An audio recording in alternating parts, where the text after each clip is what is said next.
Bonjour à tous. Dans cette vidéo, je vais vous montrer comment faire pour compléter un tableau de signes de la dérivée, d'une fonction dérivée, et comment compléter un tableau de variation pour une fonction. Alors pour cela, vous avez besoin d'une calculatrice. Du coup, sur la page internet, d'accord, que ce soit peu importe le navigateur, je pense que ça fonctionne, vous allez taper Nucox en ligne. D'accord? Ça va vous ramener sur l'émulateur. Alors, c'est une calculatrice qui peut être téléchargée également sur Android ou Apple, sur le téléphone ou sur la tablette. D'accord? Si vous voulez, sinon vous pouvez aller directement sur Internet en tapant ceci et vous avez l'émulateur qui est gratuit directement sur Internet. Vous pouvez le mettre en mode plein écran, je vous le conseille, de façon à voir directement l'écran de la calculatrice en plus grand. Alors, aujourd'hui, la fonction est la suivante, c'est cette fonction, x carré moins 4, pour x appartenant à l'intervalle de moins 3 à 3. Alors, avant même de commencer les étapes sur la calculatrice, d'accord, on va commencer à écrire l'intervalle. Parce que là, je peux écrire l'intervalle, mon intervalle qui va être de moins 3 jusqu'à 3. Voilà l'intervalle que vous avez. Avant même de commencer, vous pouvez écrire l'intervalle. Voilà. Hop. Voilà. Après, nous arrivons maintenant au signe de la dérivée, de la fonction dérivée. Donc, pour trouver le signe de la fonction dérivée, dans un premier temps, ce que je vais faire, je vais dériver cette fonction. Alors, la fonction dérivée, je rappelle qu'elle est remarquable par l'apostrophe, c'est-à-dire le prime, ça se dit prime, du coup, f' de x. Alors, on va dériver cette fonction. C'est une fonction x au carré. Et pour la dérivée d'une fonction x au carré, c'est 2x. D'accord? Et ensuite, nous allons dériver la deuxième partie de cette fonction, c'est-à-dire moins 4. Moins 4, c'est ce qu'on appelle une fonction constante, c'est-à-dire peu importe le chiffre ou le nombre, d'accord? S'il n'y a pas de x ou divisé par x ou il y a une racine carrée de x, d'accord? C'est qu'un chiffre seul ou un nombre seul, sa dérivée, c'est 0. Du coup, la fonction dérivée est la suivante, 2x plus 0. Alors, je ne suis pas obligé de mettre le plus 0, mais pour le moment, je vais le laisser pour bien vous montrer que ça, plus 0, correspond à la dérivée finalement de moins 4. Ok. Maintenant, une fois ça fait, qu'est-ce que je vais faire? Je vais entrer dans la calculatrice la fonction f et sa fonction dérivée f'. Alors, vous allez dans l'onglet fonction, ok, vous ajoutez la fonction, je fais ok à nouveau, et j'écris ma fonction f, c'est-à-dire x au carré moins 4. Je valide. Ça, c'est la fonction f du coup. Et je vais entrer à nouveau la fonction dérivée de x plus 0.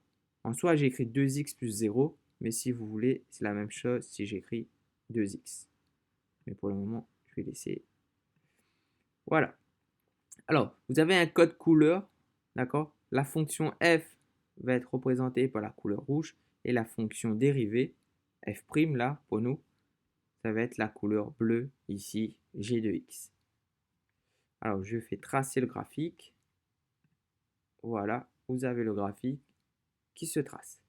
Sauf que nous, d'accord, on va travailler sur l'intervalle moins 3 jusqu'à 3.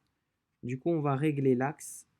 Je vais régler l'axe, voilà, de façon à ce que l'abscisse minimum va correspondre au début de mon intervalle, c'est-à-dire moins 3. Et la fin de la valeur de x max, c'est-à-dire l'abscisse maximale, qui va correspondre à 3. Voilà. Alors, je vais garder la valeur de y automatique activée. En fait, ça va générer automatiquement des valeurs pour leur donner. Alors, je valide. Voilà. Cette fois-ci, on est bien sur l'intervalle moins 3, 3. Alors, le moins, il a été supprimé avec la rognure de l'écran. Mais c'est bien moins 3 ici, jusqu'à 3. Voilà l'intervalle qui nous correspond. Alors, maintenant, on va passer au tableau. Pour cela, pour le signe de la dérivée, f'. On a dit que la dérivée, c'était qui représentait la couleur bleue. Du coup, ici pour nous, on y va. Alors, vous voyez, dans un premier temps, voilà, la droite, vous voyez que c'était une droite, hein, la droite bleue, elle est en dessous de l'abscisse dans un premier temps. Alors, l'abscisse, je rappelle, c'est la barre horizontale du graphique. Alors, elle est en dessous de l'abscisse, c'est-à-dire que de moins 3 on va voir jusqu'à où elle est en dessous de l'abscisse. Alors, pour le moment, elle est en dessous jusqu'à le point 0. C'est-à-dire de moins 3 jusqu'à 0, elle est en dessous de l'abscisse. C'est-à-dire, je vais noter le point 0 comme point important, particulier. D'accord? Hop.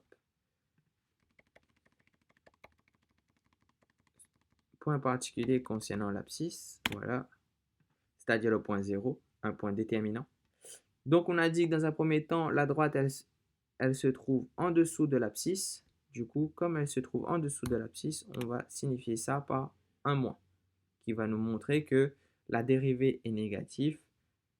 Le signe de la dérivée est négatif sur l'intervalle moins 3 à 0, c'est-à-dire que cette partie de la courbe de la droite est en dessous de l'abscisse. Après arriver au point 0, elle est ni au-dessus de l'abscisse, ni en dessous de l'abscisse. On va dire qu'elle est nulle. Du coup, je vais introduire un 0 pour me dire que la fonction à ce moment est nulle. Alors, en mathématiques, on le fait plutôt comme ceci. On met une barre avec un 0. Et après la valeur 0, vous voyez que la partie de la droite est au-dessus de l'abscisse. D'accord? De 0 à 3, elle est au-dessus de l'abscisse, c'est-à-dire qu'elle sera positive. Voilà comment je fais pour compléter mon tableau de signes pour la fonction dérivée. Il faut regarder si la partie correspondant sur l'intervalle est en dessous de l'abscisse ou au-dessus de l'abscisse.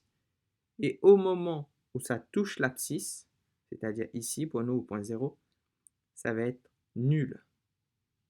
Voilà comment je fais pour compléter le tableau de signes. Et après, nous complétons le tableau de variation. Le tableau de variation, cette fois-ci, c'est pour la fonction f. C'est plus pour la fonction dérivée.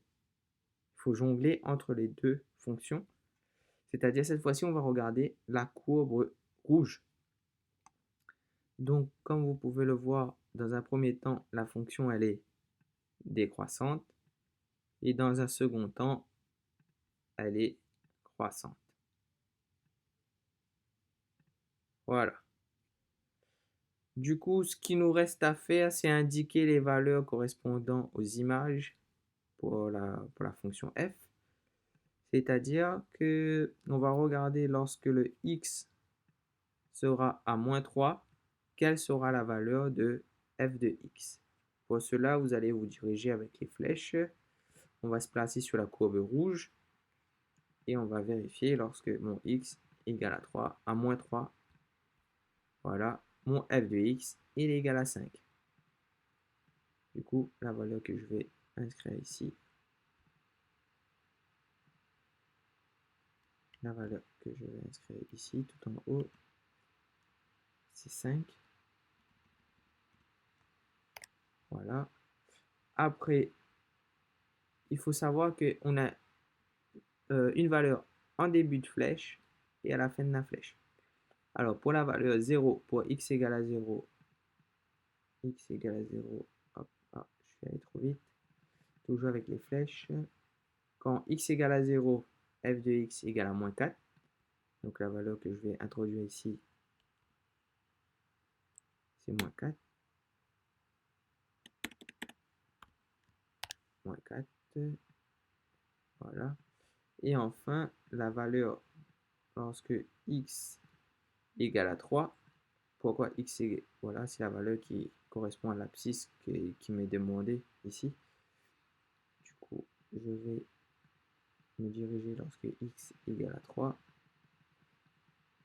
Voilà. Lorsque x égale à 3, vous avez une image qui va être égale à 5. Du coup, ici, est égal à 5.